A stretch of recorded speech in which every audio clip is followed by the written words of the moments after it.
today. They played on Utah. Brady and Landon Smith are Craig's kids. And one's the director of operations, the other's a walk-on. And both those kids showed up today, and which is pretty amazing. I mean, I know you guys, this is a business, and it's a hard business, and I get all those things, but, like, we all have families. We all have kids. And for his kids to show up today, and, you know, and Craig, I talked to him today, and didn't have one bad word to say. Straight class.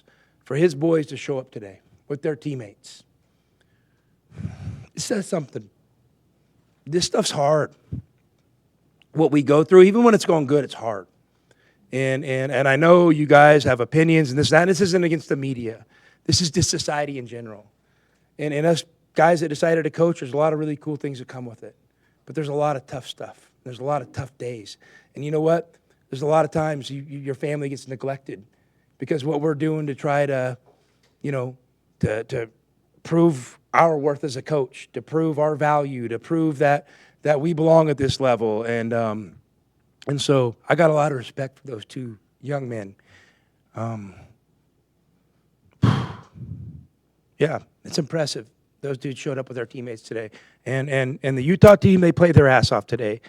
And I knew they were going to throw some curveballs at us, and they obviously did with the triangle and two in the second half. And hey, we got the victory. That was mission accomplished. Our guys played pretty well for certain parts of the game, and you know, we respect Utah and those guys showing up today, with considering everything they're going through. So I'll take some questions.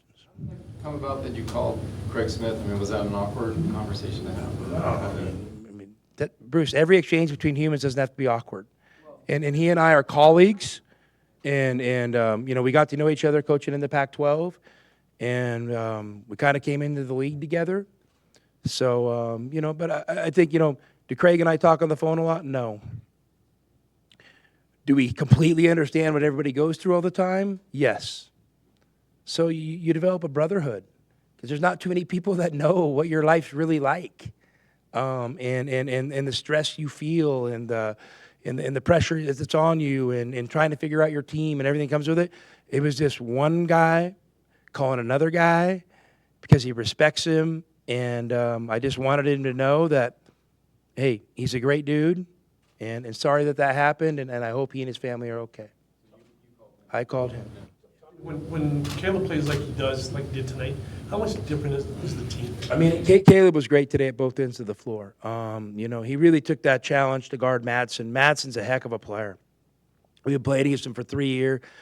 You talk about an energizer bunny and relentless energy. That dude is moving all the time. And the degree of difficulty on some of his shots that he can hit are impressive. I thought Caleb did a great job. I mean, he guarded him for the most game. I mean, I think I looked at the final stats. He ended up 2 for 10 from three, but I only think he had 8, you know, until the last minute. So Liam Lloyd and Grant Whiteman each gave him a 3, so they probably got a set of lines tomorrow. But Caleb did an amazing job for the horse game, and I think he banked one of those 3s in, right? Didn't he in the first half? The first one was a bank 3, I think. So Caleb did an amazing job. You know what? But here's your reward. You get a chance to do it again on Saturday. So, you know, what you did today was great, but now it's March basketball. It needs to be again Saturday. When he does this, does it lift the team? Does it just make it look different? Well, for sure. I mean, listen, Caleb obviously gives us a higher ceiling. And he plays with that energy and focus at both ends of the floor. Obviously, we're a better team. You know, you probably could say that for a bunch of other guys on our team too. But when guys play well and we play well, and so you know, Caleb was a standout tonight, and other guys have been standouts on other days. Parts of the second half feel casual, maybe from the effort standpoint? I mean, listen, a little bit. I mean, maybe a little bit casual. You know, but they were throwing a lot at us. You know, they're going down, switching defenses every possession, and you know, this time of year, you know, you're playing teams, and you know, the deeper you get into March, and this time here, teams are pretty set in the ways they do things, and obviously there's a little curveball here. And you know, I had not seen him play much triangle in 2. But I also knew Josh, you know, and he's been in this situation before. He went through it last year at West Virginia. You know, I mean, sometimes when you're in that role, you can come in and and throw pitches that maybe aren't in your repertoire. And he did that today, and so that kind of made the game feel a little bit disjointed. But I'm proud of the way our guys handled it. Listen, I could have coached it different. I could have called timeouts and started getting on the whiteboard and all this stuff. But I'm fine that we struggled a little bit. We got the win. We dealt with a little bit of adversity. Hey, maybe now next time if somebody tries a triangle and 2 on us, we can address it a little bit and be a little bit more familiar with it.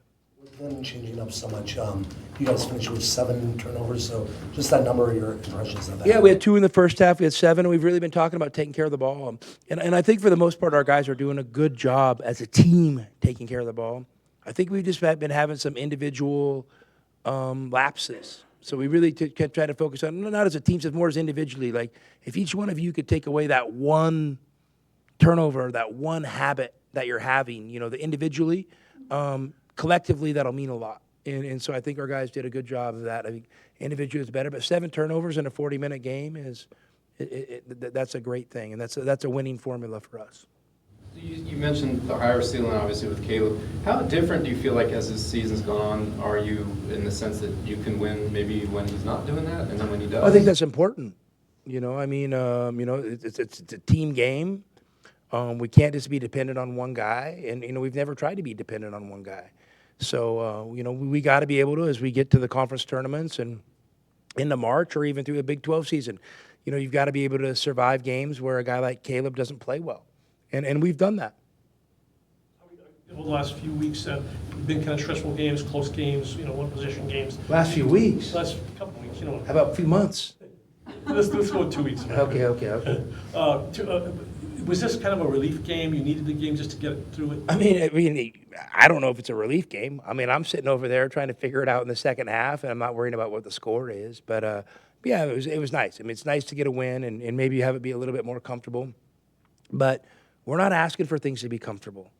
Because, I know Saturday, it's going to be very uncomfortable. So we better be comfortable in an uncomfortable environment. And for the rest of the season, I think that's just how it's going to be. So I thank the Big 12 for that. I honestly do, in a good way. Not that we didn't have stressful moments in the Pac-12, but we've had a good stretch of them here, and I think we're going to be better for it in the long run. Speaking of Caleb, what kind of reception do you think he'll get out there? And do you have to talk to him about that, or do you think, Where? As far at Iowa State, after the game he had? I don't know. I mean, I'm not going to pay attention to that. Like, Or is that something where you talk? you know how much that kid's been booed in his life? Yeah. So probably business as usual. Yeah, I was just wondering, or if you talked to him just in general about, how he approaches things mentally, or is he, at this point in his career, you pretty much don't touch him? Well, I think he's been through the battles and the wars, so I would expect him to show up and be unaffected. That would be that better be what happens. They mentioned at halftime the prom king for Banner attended your basketball camp. Just that experience and seeing that type of stuff. I know it's hard during a game, but Yeah, I mean, I didn't know they were doing that tonight. Billy, right? It's big time. I mean, hey, that's really cool. And listen, it's not my basketball camp. It's Arizona's basketball camp. So let's make that clear. They've been running basketball camps for years, and it's about Arizona basketball. It's not about me. So, what's really cool about the camps here is, how many people have come up to me and their first, initial intimate experience with Arizona basketball is probably watching the game with their family, then maybe coming to a game at McHale. But the connection is driven for a lot of these kids. And they went to the Lute Olson basketball camp. They went to the Sean Miller basketball camp. They went to the Tommy Lloyd basketball camp. That's amazing. I mean, I have guys tell me, from 40 years ago. So I think that's really special, what those camps mean to this community. And for Billy to come here and for what he's gone through, I mean, Billy, is obviously, I think he's had a leg amputated. And it's amazing.